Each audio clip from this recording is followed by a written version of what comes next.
Good morning, how are you. आप सभी से मेरा रिक्वेस्ट है कि यदि आपने ये चैनल सब्सक्राइब्स एंड लाइक नहीं किया है तो इसे ज़रूर करें और अपने कमेंट्स ज़रूर भेजें।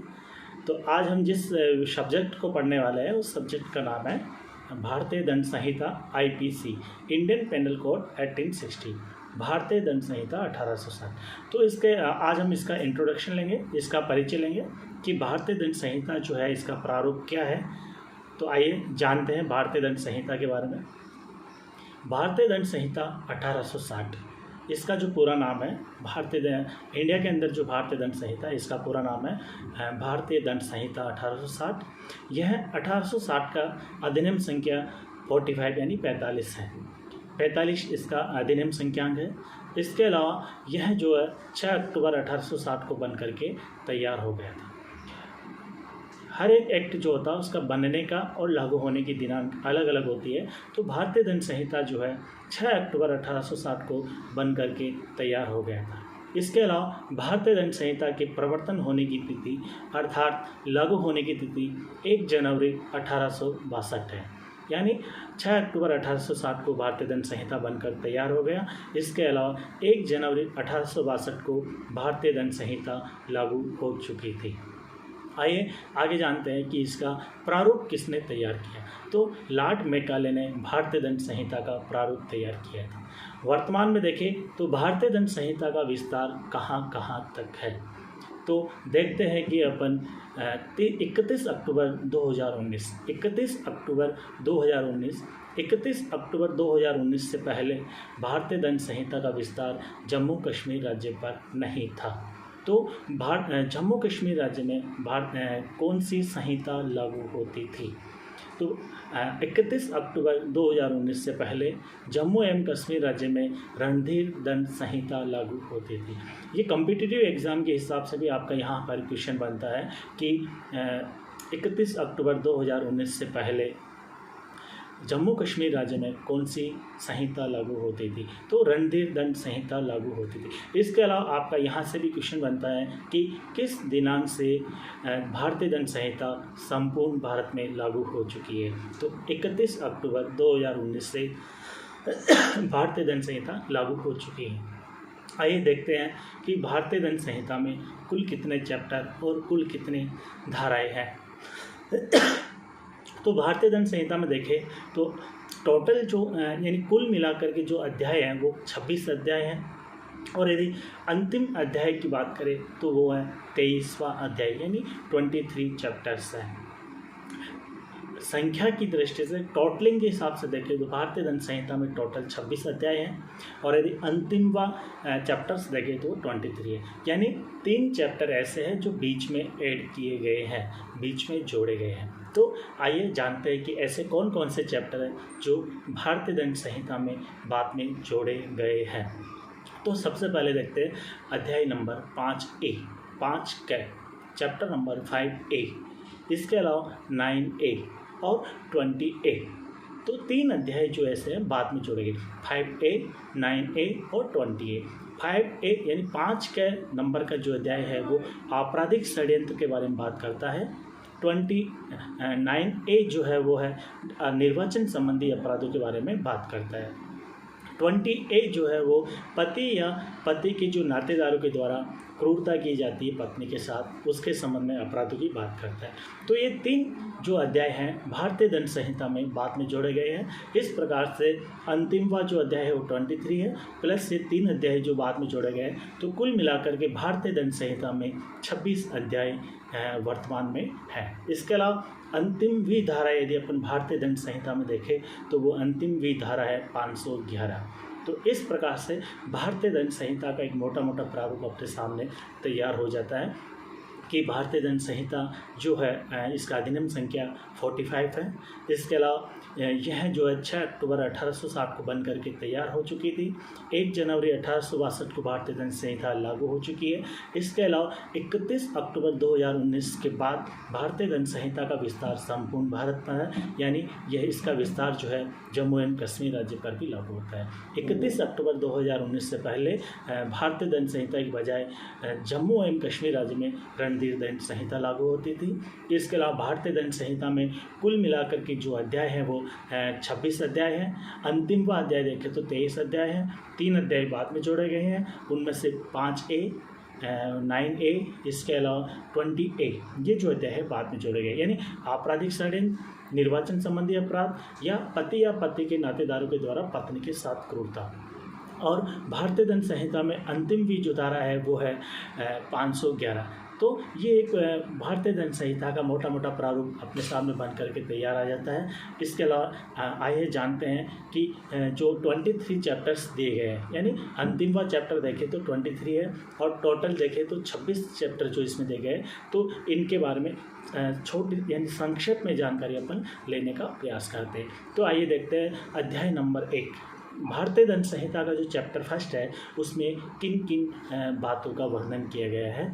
तो सबसे पहले देखते हैं भारतीय दंड संहिता के चैप्टर 1 में इसका पूरा नाम दिया गया है कि भारतीय दंड संहिता का नाम, इसके प्रवर्तन की दिनांक एवं इसका विस्तार कहाँ कहाँ पर है। इसके अलावा भारतीय दंड संहिता जो है ये कहाँ कहाँ पर लागू होती है, अर्थात भारत के भीतर किए गए और भारत के बाहर किए गए अपराधों के बारे में बात करती है कि इन पर भारतीय दंड संहिता कब कब लागू होगी। इसके अलावा इसी में सेक्शन 5 जो है ये बताता है कि भारतीय दंड संहिता किन किन विधियों पर लागू नहीं होती है, जैसे विशेष या स्थानीय विधियों पर भारतीय दंड संहिता लागू नहीं होती है। इसके बाद आइए देखते हैं चैप्टर नंबर 2। चैप्टर नंबर 2 जो है साधारण स्पष्टीकरण के बारे में बात करता है। इसमें जो है सेक्शन 6 से लेकर के 52A तक से धारा 6 से लेकर के 52K तक की धाराएँ इसमें दी गई हैं। इसमें भारतीय दंड संहिता में ऐसे बहुत इम्पोर्टेंट यानी बहुत मुख्य शब्दों का प्रयोग किया गया है। तो उन शब्दों की परिभाषाएँ, उनके बारे में सामान्य अवधारणा क्या है, इस तरह की चीज़ें इसमें बताई गई है। जैसे कि व्यक्ति की परिभाषा क्या है, लिंग में क्या आएगा, पुरुष मीन्स क्या है, स्त्री मीन्स क्या है, या न्यायालय की परिभाषा क्या है, न्यायाधीश की परिभाषा क्या है, लोक सेवक की परिभाषा क्या है, बेईमानी की परिभाषा क्या है, कपटपूर्वक की परिभाषा क्या है, जीवन मीन्स क्या है, संशय मीन्स क्या है, सद्भावनापूर्वक क्या है। तो यानी ये जो खंड है चैप्टर नंबर 2 का जो अध्याय है, अध्याय 2 जो है, इसमें धारा जो है धारा 6 से लेकर के 52K तक के इसमें दिया गया है। तो ये साधारण स्पष्टीकरण के बारे में बात करता है, अर्थात भारतीय दंड संहिता में दिए गए मुख्य शब्दों की परिभाषाएं ये बताता है। इसके बाद अध्याय नंबर 3 में हम आते हैं। तो अध्याय नंबर 3 जो है वो दंड के बारे में बताता है कि दंड कितने प्रकार के होते हैं तथा उनके दिए जाने के बारे में सामान्य अवधारणाएं क्या है, उस दंड की जो सामान्य अवधारणाएं हैं, सामान्य जानकारी है, तो इसके बारे में वर्णन किया गया है। तो अध्याय नंबर 3 दंड के प्रकार और उसके बारे में सामान्य जानकारी के बारे में बताता है। इसके बाद अध्याय नंबर 4 में अपन आते हैं चैप्टर 4।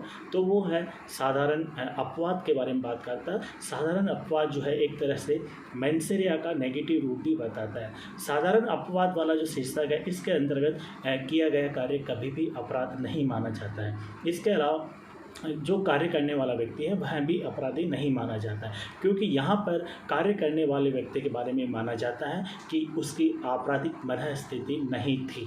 यानी चैप्टर 4 जो साधारण अपवाद के बारे में बात करता है, इस अध्याय के बारे में माना जाता है कि कार्य करने वाले व्यक्ति की आपराधिक मनःस्थिति नहीं होती है। इस प्रकार से यहाँ पर जो कार्य करने वाला व्यक्ति है वो बचाव ले सकता है। यानी इसे अपन कह सकते हैं कि ये साधारण बचाव के तरीके भी हैं।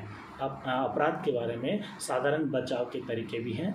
तो यानी यहाँ पर अभियुक्त को ये बचाव देते हैं, जैसे कि न्यायालय के निर्णय के अनुसरण में किया गया कार्य, या बालक के द्वारा किया गया कार्य, या विकृत व्यक्ति के द्वारा किया गया कार्य, या मतता के अंतर्गत किया गया कार्य, या दुर्घटना के अंतर्गत किया गया कार्य, या प्राइवेट प्रतिरक्षा में किए गए कार्य। तो ये सारे जो है इसमें यानी कार्य करने वाले व्यक्ति को बचाव मिल जाता है, क्योंकि यहाँ पर ये माना जाता है कि उसकी आपराधिक मनःस्थिति नहीं थी।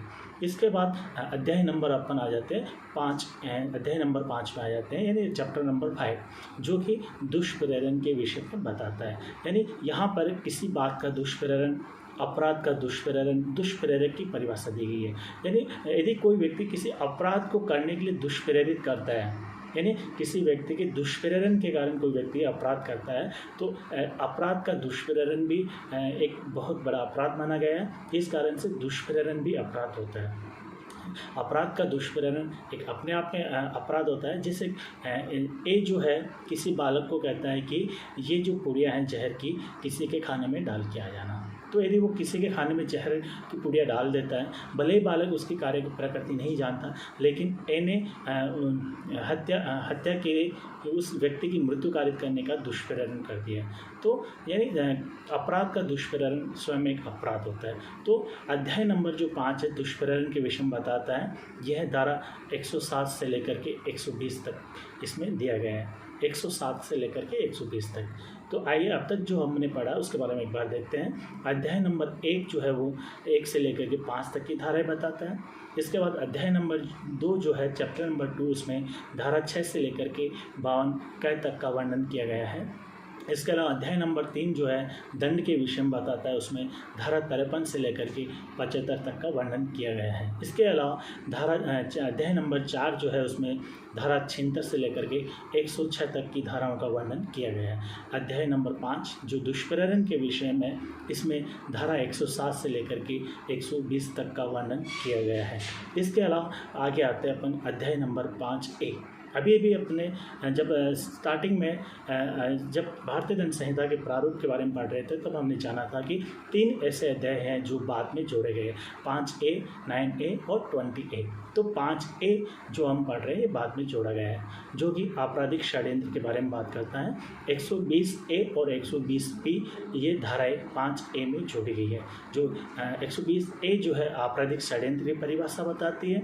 इसके अलावा 120 जो B है वो आपराधिक षड्यंत्र के दंड के बारे में बताती है। इसके अलावा आइए आगे अपन चलते हैं। अध्याय नंबर 6 जो चैप्टर 6 है वो राज्य के विरुद्ध अपराधों के विषय में बात करता है। यानी इस विषय में राज्य के विरुद्ध जितने भी किए जाने वाले अपराध हैं उसके बारे में बात करते हैं। राज्य या भारत राज्य के साथ जो शांतिपूर्ण संबंध रखते हैं ऐसे राज्य में अपराध करने के बारे में बात की गई है। इसके अलावा राजद्रोह जैसे अपराध के विषय में भी इसमें बताया गया है। इसके जो धाराएँ हैं, धारा 121 से लेकर के 130 तक की धाराएँ अध्याय नंबर 6 में, 121 से लेकर के 130 तक की जो धाराएं हैं वो अध्याय नंबर 6 में है, जो कि राज्य के विरुद्ध अपराधों के विषय में है।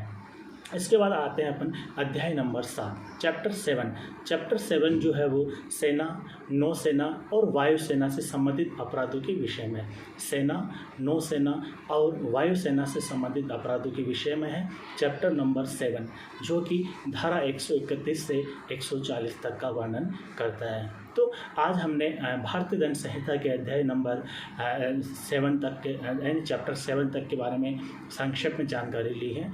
आगे जो वीडियो होगा इसके बाद के जो चैप्टर है उसके बारे में हम जानेंगे।